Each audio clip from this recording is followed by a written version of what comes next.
Good day and welcome to the dining room table. Chancellor Banks says Department of Education is okay. Please subscribe, like, and share.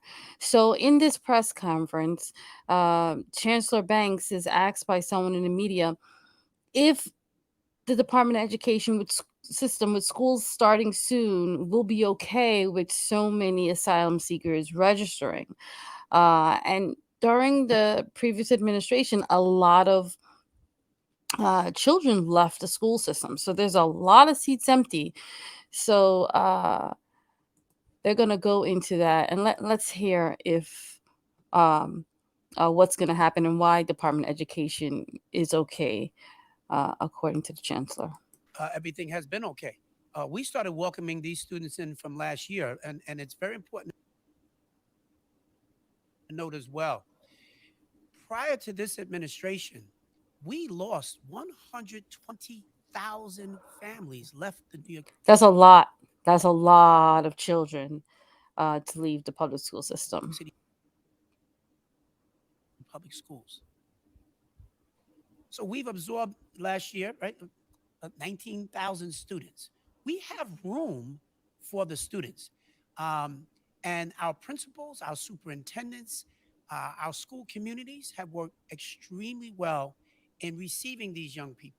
I've been to schools, I have visited schools where I've seen other students, third and fourth graders, who are interpreting for their classmates.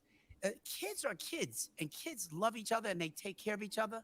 And when you see the way the teachers, the guidance counselors, the social workers, the parents at these schools, it has really been an open arms situation. There have been some schools where they've gotten kind of almost more than their fair share. They've got more students than others. And because some of that is driven by where the temporary housing is. And so in those places, we work really hard to try to mitigate for that. And that's what, Melissa, why don't you just talk a little bit about just what we've been trying to do? Absolutely. And so you bring up a great question, and to the chancellor's point, we have plenty of seats to absorb all of our newest neighbors, but we have to be very strategic about our enrollment process. And so, since these students are in temporary housing under McKinney-Vento Act, they do have a right to attend their zone school. That being said, many of these zone schools are reaching capacity, and so we work closely with superintendents and principals to identify neighboring schools that have seats and available resources and that do not pose travel hardship to the families. So, making a lot of connections with those superintendents and principals, ensuring that our Office of Pupil Transportation is also looped in case any busing is necessary. And so, these are ongoing conversations. Nothing is perfect. And so, we've relied a lot on feedback from our families and from our elected officials and our community partners. But these structures have existed. We've never been shy to welcoming students from all over the world. And so we just really pulled together those resources and had to get ready for this volume because that's new to us. And in certain districts, they were not used to seeing a certain population of students, particularly Spanish speaking students, but making sure that we have our bilingual subparas, making sure that we are working closely with HR to get them the bilingual staff, not just bilingual teachers.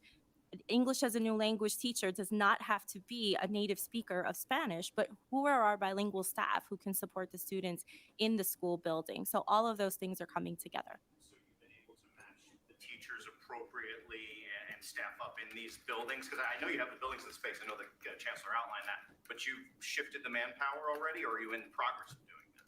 Well, in the last year, we had to make immediate HR moves. I mean, if a school got 15 or more students in a grade level and needed an additional English as a new language or a bilingual teacher, then the principal and the superintendent work immediately with the HR director to get that vacancy filled.